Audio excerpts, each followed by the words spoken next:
حضرت ابو کرصافہ رضی اللہ تعالیٰ عنہ فرماتے ہیں میں چھوٹا تھا، میری اماں اور میری خالہ مجھے ساتھ لے گئیں۔ میں نے کہا کہاں جانا ہے؟ کہنے لگے آؤ نبی پاک کا کلمہ پڑھنے جانا ہے۔ پڑھیے درود شریف صلی اللہ ہو، سارے پڑھیے، پھر پڑھیے ایک دفعہ صلی اللہ تعالیٰ علیہ۔ حضور کا ذکر ہو تو فوراً درود پڑھنا چاہیے۔ نبی کریم علیہ السلام کی بارگاہ میں نا میری خالہ اور میری اماں دونوں مجھے ساتھ لے گئیں کلمہ پڑھنے۔ کہتے ہیں جب ہم حضور کی بارگاہ میں پہنچے، کلمہ پڑھا، واپس آئے تو میری اماں اور میری خالہ آپس میں بات کرنے لگیں۔ میری خالہ کہنے لگی تو نے دیکھا ہے ان کا بولنا کتنا مزیدار تھا؟ میری خالہ کہنے لگی تو نے تو وہ دیکھا ہے، لیکن وہ جو غلام آیا تھا اس کے ساتھ ان کا رویہ کتنا پیارا تھا۔ تو نے دیکھا جب وہ کھانا کھا رہے تھے تو پہلا خیال انہوں نے ہمارا کیا۔ بار بار وہ ان کا ذکر کرتی، کہتے آپس میں حضور کی شانیں بیان کرتی، میری اماں بھی میری خالہ بھی۔ بالآخر بات لمبی ہو گئی تو میری اماں بولی، کہنے لگی بس کر، ہم کتنی عظمتیں بیان کریں گے، مجھے تو 3 باتیں سمجھ میں آئی ہیں۔ کتنی؟ 3 باتیں مجھے سمجھ میں آئی ہیں۔ کہا وہ کیا؟ تو کہنے لگی ما رأینا مثل ھذا الرجل احسن وجھا ولا القى ثوبا ولا البنا کلاما۔ کہنے لگی مجھے تو 3 باتیں سمجھ میں آئی ہیں کہ نہ اتنا خوبصورت چہرے والا کوئی شخص دیکھا ہے، اور نہ اتنے صاف کپڑوں والا کو دیکھا ہے، اور نہ ہی اتنی میٹھی بولی بولنے والا کوئی دیکھا ہے۔ تینوں باتوں کی کمال ہے، ظاہری حسن بھی کمال، کپڑوں کی صفائی بھی کمال، اور رسول پاک کا بولنا بھی کمال، لب و لہجے میں مٹھاس بھی خوبصورتی والے۔ یہ اصل حسن ہے کہ ظاہراً بھی انسان بڑا منزہ ہو، باطناً بھی بڑا صاف ستھرا ہو۔ میرے رسول پاک علیہ الصلوۃ والسلام کا طریقہ مبارکہ پتہ کیا تھا؟ حضور صلی اللہ تعالیٰ علیہ وآلہ وسلم جب مسجد میں نماز پڑھ لیتے تو حضرت جعفہ رضی اللہ تعالیٰ عنہ فرماتے، بخاری کی حدیث ہے، فرماتے میں مدینہ شریف میں آیا تو حضور نماز پڑھ لیتے تو صحابہ نبی پاک کے پاس آتے اور حضور کا دست مبارک پکڑ کے پہلے چومتے پھر چہروں پہ ملتے، پہلے چومتے پھر چہروں پر۔ نبی پاک کے صحابہ حضور کے قدم بھی چوما کرتے، قدموں میں جھکا کرتے تھے۔ یہ تو بھائی اس وقت پتہ چلتا ہے جب کسی سے پیار ہو جاتا ہے، جب کسی بندے سے، میں اکثر مثال دیا کرتا ہوں اکثر کہ کسی کا بچہ پیشاب کرے تو کہہ آتی ہے، الٹی آتی ہے، لیکن اپنا بچہ بالوں میں بھی کر دیتا ہے، پھر کوئی کہہ نہیں آتی چونکہ اپنا ہے نا، پیار ہو گیا نا۔ اب وہ کیفیت جب کسی سے محبت ہو جاتی ہے نا تو کچھ چیزیں صرف سمجھنے کی نہیں، کچھ چیزیں ایسی ہوتی ہیں جو محسوس کرنے والی ہوتی۔ اس نے کہا تھا عشق ایک ڈھونگ ہے، میں نے کہا تجھے عشق ہو خدا کرے، پھر کوئی تجھے اس سے جدا کرے، تو اسے تسبیحوں پہ پڑھا کرے، تو اسی کا نام جپا کرے، تو گلی گلی پھرا کرے، پھر میں کہوں کہ عشق ایک ڈھونگ ہے اور تو نہیں نہیں کہا کرے، پھر میں کہوں کہ عشق ایک ڈھونگ ہے اور تو، اس نے کہا تھا عشق ایک ڈھونگ ہے تو میں نے کہا تجھے عشق ہو خدا کرے۔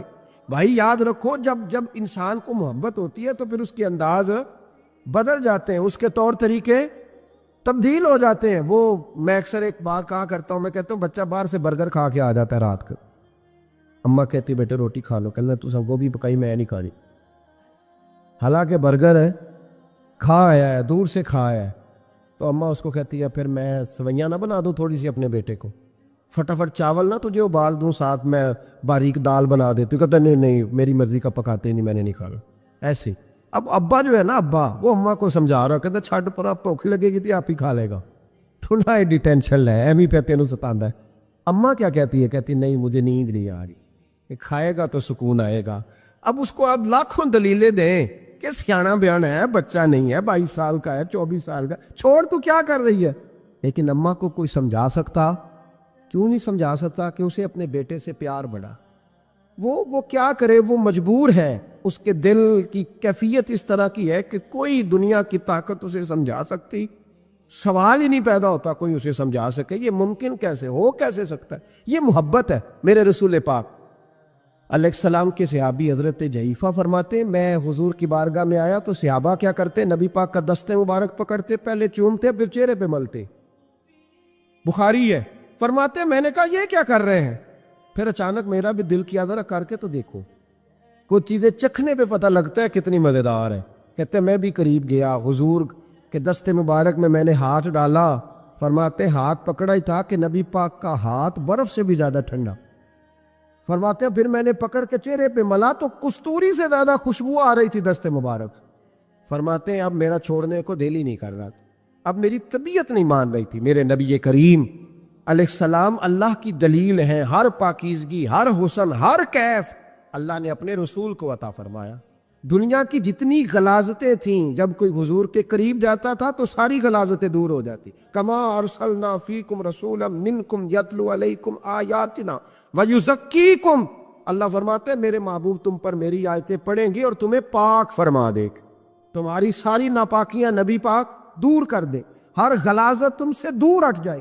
ایک صحابی ہیں حضرت شیبہ بن عثمان رضی اللہ تعالی عنہ، وہ کہتے ہیں میرے والد کو اور میرے چچا کو مسلمانوں نے احد میں قتل کر دیا تھا. میرے دل میں بڑا غصہ تھا، بڑا جلال تھا کہ کبھی مجھے موقع ملے تو میں بدلہ لوں گا.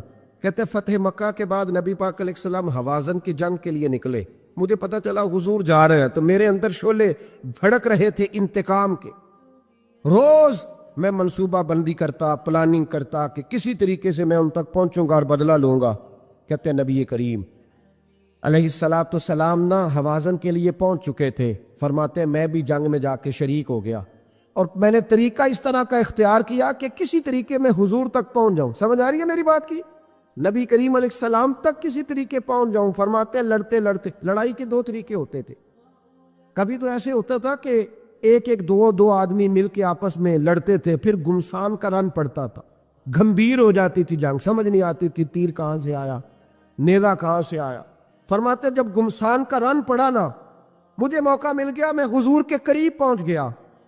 حضرت شیبہ بن عثمان رضی اللہ تعالیٰ عنہ کہتے ہیں جب میں پہنچ گیا تو میں نے نا دیکھا کہ اب حضور کے قریب لوگ نہیں ہیں. فرماتے ہیں میں نے نا فوراً تلوار اٹھائی، تلوار اٹھا کے میں حضور کو معاذ اللہ شہید کرنے ہی لگا تھا کہ ایک نور چمکا حضور کے سامنے.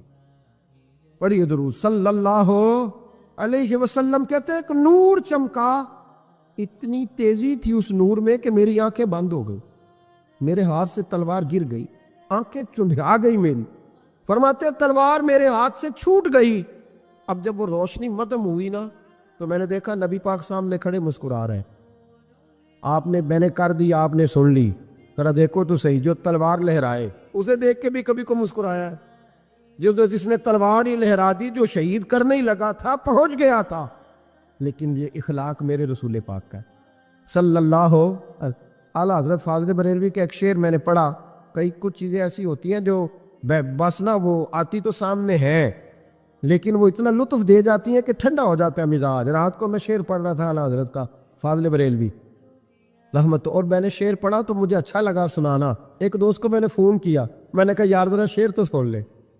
یہ پہلی دفعہ نظر سے گزرا ہے، ابھی سیدھا سادہ لیکن روح تک اتر گیا. اعلیٰ حضرت فرمانے لگے نبی پاک کے بارے میں، فرمانے لگے سیدھی سیدھی روش پر کروڑوں درود، سیدھی سیدھی روش پر، بالکل سیدھی ہے حضور کی باتیں، کسی پیچیدگی کی ضرورت نہیں. کہنے لگے سیدھی سیدھی روش پر کروڑوں درود، سادی سادی طبیعت پہ لاکھوں سلام. سادی سادی طبیعت پہ سیدھی سیدھی روش پر کروڑوں درود اور سادی سادی طبیعت پہ لاکھوں سلام. میرے نبی کریم صلی اللہ علیہ وسلم مجھے دیکھ کے مسکرائے اور فرمایا جب حضور مسکرائے نا تو میں نبی کریم علیہ السلام کو دیکھ کے حیران ہوا کہ میں نے تلوار تانی تھی اور حضور نے مسکرانا شروع کیا. فرماتے اب حضور نے مجھے بلایا، آواز کے ساتھ نہیں بلایا، حضور نے اشارہ کیا یوں کر کے، فرمایا ادھر آؤ نا. فرماتے مجھے اب یہ بھی سمجھ نہیں آئی کہ کس نے مجھے اٹھا کے حضور کے قریب کر دیا. فرماتے میں نبی کریم کے قریب گیا تو حضور نے میرے دل پر 3 تھپکیاں دی. ایک تھپڑ ہوتا ہے، ایک تھپکی ہوتی، پتہ ہے نا فرق کا؟ ایک تھپڑ کو مارے تو جلال آتا ہے اور تھپکی دے تو پیار آتا ہے. کہتے حضور نے 3 تھپکیاں دی اور دی بھی میرے دل پر، ایک پھر 2 پھر 3.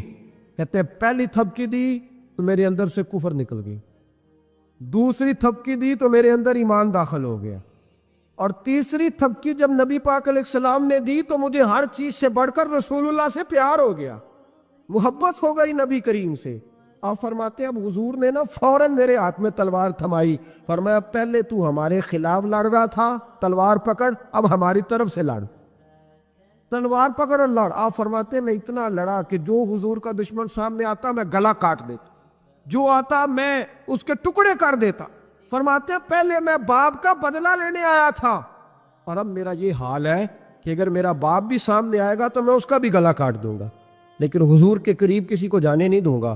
حضرت شیبہ بن عثمان کہتے ہیں جنگ ختم ہو گئی، حضور خیمے میں گئے، میں بھی گیا۔ اب نبی پاک لوگوں سے باتیں کر رہے ہیں، حضور لوگوں سے باتیں کر رہے ہیں۔ میں ایک کونے میں بیٹھا سوچ رہا ہوں کہ میں تو بدلہ لینے آیا تھا، یہ میرے ساتھ ہوا کیا؟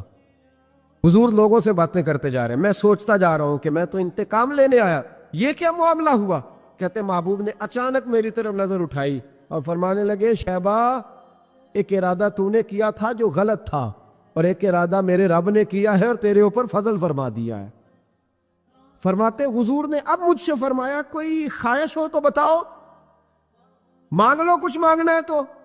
میں نے عرض کی یا رسول اللہ میری بخشش کی دعا کر، بڑا میرا خوفناک ماضی ہے، میں اسلام کا بڑا دشمن رہا ہوں، حضور دعا کر دے، یاد ماضی عذاب ہے یا رب، چھین لے مجھ سے حافظہ میرا، یا رسول اللہ بڑے گناہ ہیں میرے، دعا کر دے۔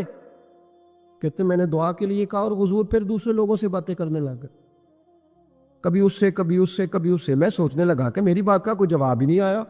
جب تو 3 بار میں نے سوچا تو میرے کریم نے پھر توجہ میری جانب کی اور فرمایا تو نے بخشش کی دعا کا کہا تھا، میں نے سن لیا ہے، رب کریم نے تیری بخشش فرما دی ہے، اللہ نے تجھے بخش دیا ہے، تیری خطائیں رب کریم نے معاف کر دی۔ شاہ عبد الرحیم صاحب محدث دہلوی شاہ ولی اللہ صاحب کے والد ہیں، اور ہمارے بر صغیر پاک و ہند میں جتنے بھی مسالک ہیں یہ سارے شاہ ولی اللہ صاحب کے شاگرد بنتے۔ وہ کہتے ہیں میرے ابا جی نے خواب دیکھا اور خواب میں انہیں رسول اللہ کا دیدار نصیب ہوا۔ اور نبی کریم علیہ السلام کی بارگاہ میں شاہ ولی اللہ صاحب کے ابا جی کہنے لگے حضور ایک بات بڑی اڑ گئی ہے میرے دل میں، بڑی، تو کتابوں سے جواب نہیں ملا، آج رب کریم نے موقع دیا ہے اس سوال کا جواب۔ تو کہ عبد الرحیم پوچھو کہ یا رسول اللہ حضرت یوسف کا حسن دیکھ کے لوگوں نے انگلیاں کاٹ لی، پر آپ کو تکنے والے تکتے ہی رہے، کوئی بھی ہوش نہیں ہوا، کسی نے انگلی نہیں کاٹی۔ تو کہتے محبوب نے فرمایا عبد الرحیم رب کریم نے اپنی غیرت کے ساتھ میرے حسن پر 70,000 پردے ڈالے، یہی بہتر ہے کہ پردوں میں وہ پردہ پوش رہے، وہ اگر پردے اٹھا دے تو کسے ہوش رہے۔ فرمایا 70,000 پردوں میں چھپا ہوا حسن ہے، ورنہ کسی کی طاقت تھی کوئی بات کر سکتا، جرت تھی کسی شخص کی؟ میرے حبیب پاک سید عالم حضرت عبداللہ ابن سلام رضی اللہ تعالیٰ عنہ اہل یہود کے بڑے عالم تھے، فرماتے میں تورات زبور انجیل کا جاننے والا تھا۔ جس دن حضور مدینہ طیبہ قصوہ نامی اونٹنی پر بیٹھے تھے، میں حضور سے مناظرہ کرنے بحث کرنے آیا، میرے ساتھ میرے شاگرد تھے، ارادہ تھا بحث کروں گا، نبی پاک کو بڑے معاذ اللہ کڑوے کڑوے سوال کروں گا۔ کہتے حضور بیٹھے تھے قصوہ نامی اونٹنی پہ اور گردن مبارک جھکی ہوئی، ہونٹوں پر حضور کے زیر لب ہلکی سی مسکراہٹ تھی۔ نبی پاک تھوڑا بولتے تھے پر جتنا بولتے تھے وہ دلوں میں اترتا جاتا تھا۔ فرماتے میں جب گیا نا میرے شاگرد ساتھ تھے، مناظرہ کرنے گیا، مناظرہ شاگرد ساتھ تھے، فرماتے میں بڑے سوالات تیار کر کے گیا پر حضور گھوڑے پہ بیٹھے تھے۔ 2 باتیں میں نے سنی، حضور نے فرمایا رشتہ داروں سے اچھا سلوک کرو، اپنے غلاموں کا خیال کرو۔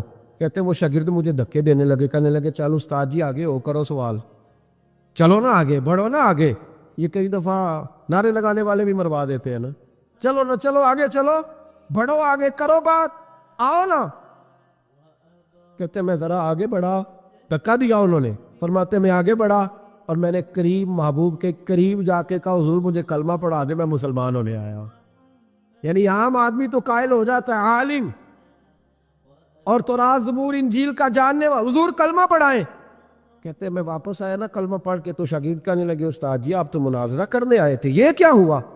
تو یہ لفظ ہے حضرت عبداللہ ابن سلام کے، فرمانے لگے تم نے نبی پاک کا چہرہ نہیں دیکھا، ان کی آنکھوں کی روشنی نہیں دیکھی، تم نے چہرے کی معصومیت نہیں دیکھی، لب و لہجے کا وقار نہیں دیکھا؟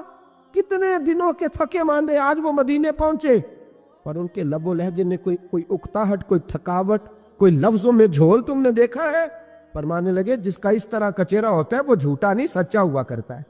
میرے نبی پاک علیہ السلام کے غلام حضرت طارق بن عبداللہ رضی اللہ تعالیٰ عنہ فرماتے ہیں کلمہ پڑھنے سے پہلے ایک دفعہ ہمارا سارا قبیلہ تجارت کے لیے نکلا تھا، اور اس وقت منظر یہ ہوتا تھا کہ ہم اپنی عورتوں کو بھی ساتھ لے جاتے تھے، 6 مہینے سفر کرنا ہوتا تھا، اونٹ گھوڑے ہم بیچا کرتے تھے، عورتیں بھی ساتھ رہتی، کھاتے بھی پکاتے بھی۔ کہتے ایک سفر سے ہم واپس آ رہے تھے تو مدینے کے باہر صحرا میں ہم نے پڑاؤ کیا، اکیلے رسول پاک صلی اللہ پھر ایک دفعہ پڑھیے گا، ایک دفعہ پھر کہیے گا صلی اللہ تعالی علیہ وسلم. کہتے ہیں نبی پاک تنے تنہا اکیلے. حضور نہ سیر کرتے کرتے کرتے کرتے ہمارے قافلے کے پاس سے گزرے، خیمے لگے تھے، پڑاؤ کیا، محبوب تشریف لے آئے. کہتے ہیں حضور سید عالم صلی اللہ تعالی وسلم تشریف لائے.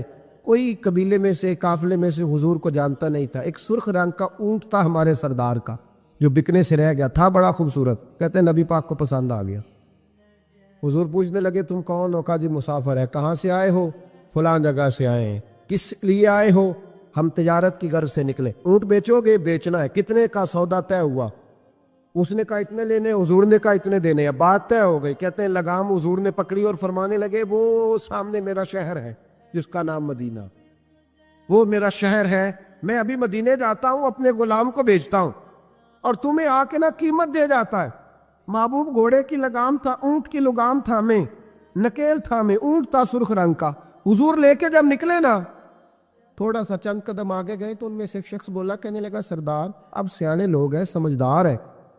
اس شخص کا نام پوچھا آپ نے؟ قبیلہ پوچھا ہے؟ ایڈریس کا پتہ ہے؟ پتہ ہے کہاں رہتا ہے؟ اتنا قیمتی اونٹ دے دیا. وہ سردار بھی کہنے لگا، سارے کہنے لگے یار ان کی باتوں میں اتنی لذت تھی، ان کے گفتار و رفتار اتنی باوقار تھی، مزیدار تھی کہ ہوش ہی کوئی نہیں رہا. بھئی ہم پرانے تاجر ہیں، کبھی اس طرح کا سودا کیا ہی نہیں جس طرح کا آج ہو گیا. اوہو واقعی کچھ نہیں یاد رہا، کوئی سمجھ نہیں آئی. وہ ابھی نظر آ رہے ایک آدمی، دوڑ کے جاؤ، دوڑ کے اور جا کر کے نا ان سے کہو، بڑی جائز بات ہے، وہ ناراض بھی نہیں ہوں گے. ان سے ایک شخص کہو کہ بھئی اونٹ دے جاؤ، پیسے لے آنا اور اپنا مال لے جانا، دوڑ کے جاؤ. ایک شخص دوڑنے لگا تو سردار کی بیوی خیمے کے اندر تھی، پردے کے پیچھے سے بولی، کہنے لگی خبردار کوئی پیچھے نہ جائے، اگر پیسے مل گئے تو ٹھیک ہے، نہ ملے تو میں دے دوں گی، کوئی پیچھے نہ، کوئی نہ جائے پیچھے. سردار کہنے لگا تو جانتی ہے؟ کہنے لگی نہیں. کہا گارنٹی کیوں دے رہی ہے؟ تو کہنے لگی تم نے ان کا چہرہ نہیں دیکھا؟ تم تو سودے کر رہے تھے، میں پردے کے پیچھے سے دیکھ رہی تھی. پیر مہر علی شاہ صاحب کو کسی نے کہا تھا نبی پاک کا حلیہ بیان کرے، بتائیں حضور کے کان مبارک کیسے تھے، آنکھیں کیسی تھی، ناک مبارک کیسی تھی، بینی مبارک کیسی تھی. تو پیر مہر علی شاہ صاحب کہنے لگے کوئی مثل نہیں ڈھولن دی. کہنے لگے مجھ سے نہیں بیان ہوتا حضور کا حلیہ، کوئی مثل نہیں ڈھولن دی. تو چپ کر مہر علی، ایتھے جا نہیں بولن دی، بس کر، تو بیان کر سکتا ہے؟ اتنی طاقت. اعلیٰ حضرت نے کہا لم یاتی نذیر کفی ناظرن مثلے تو نشد، پیدا جانا. کہا حضور مثال تو تب آپ کی بنے گی نا، کوئی آپ کی طرح کا پیدا تو ہوگا، تب بھی مثال بنے گی. تو جب ہوا ہی نہیں وہ مثال کیسے بنے گی؟ کہنے لگی کوئی نہ جائے، نہ پیسے آئے تو میں دے دوں گی. میں تو پردے کے پیچھے سے دیکھ رہی تھی، ان کے چہرے کا وقار دیکھا، ان کی آنکھوں کی روشنی دیکھی، ان کے لفظوں کا حسن دیکھا. تم 50 باتیں کرتے تھے، وہ ایک جواب دیتے تھے اور گنے چنے لفظ بولتے تھے. ان کی سادگی کا وقار دیکھا. جانے دو، نہ پیسے آئے تو میں دوں گی. کہتے حضور گئے، تھوڑی دیر کے بعد ایک کالے رنگ کا حبشی غلام آیا، پیسے بھی پکڑے اور اپنی چادر میں نا کھجوریں باندھ کے تو پیچھے ڈالی ہوئی. اور دیہاتی لوگ پیچھے نہیں ڈال لیتے، کھجوریں ڈال کے پیچھے. کہتے ہیں وہ آئے اور ان کے آنے کا انداز بھی بڑا نرالا تھا. کہتے ہیں وہ جھومتے جھومتے اللہ کا ذکر کرتے، اللہ الصمد کرتے پہنچ گئے اور آگے کہنے لگے تم سے میرے نبی نے اونٹ خریدا؟ تم سے؟ کہا ہم سے خریدا ہے. کہنے لگے یہ تمہارے پیسے؟ اور پھر چادر کھول کے صحرا پہ بچھا دی. کہنے لگے یہ تمہارے پیسے اور کھجوریں کھاؤ، میرے نبی نے تحفہ بھیجا ہے، کھاؤ، حضور نے تحفہ بھیجا ہے. تو وہ سردار کی بیوی اونٹ ہٹا کے کہنے لگی اور کالے رنگ کے حبشی غلام انہیں کھجوریں کھلا اور مجھے اس عزت والی ماں کا نام بتا جس کے گھر میں ایسا لال پیدا ہوا. انہیں کھجوریں کھلا اور مجھے اس عظمت والے باپ کا نام بتا جس کے گھر میں ایسا پھول کھلا ہے. وہ قبیلہ تو بتا تو صحیح، وہ کون تھے؟ 2 گھڑیاں رکے ہیں پر خوشبوئی پھیل گئی ہے، رنگ ہی بدل گیا. تار کوئی مثل نہ ڈھولن دی، تو چپ کر مہر علی، ایتھے جا نہیں بولن دی. حضرت طارق بن عبداللہ کہتے ہیں جناب بلال فرمانے لگے وہی تو اللہ کے آخری رسول ہے، وہی تو خاتم المرسلین ہے، وہی تو ہیں جنہیں اللہ نے ساری انسانیت کے لیے نمونہ عمل بنایا. کہتے ہیں ہم اونٹ بیچنے گئے تھے پر سارے کا سارا قبیلہ ہی مسلمان ہو گیا.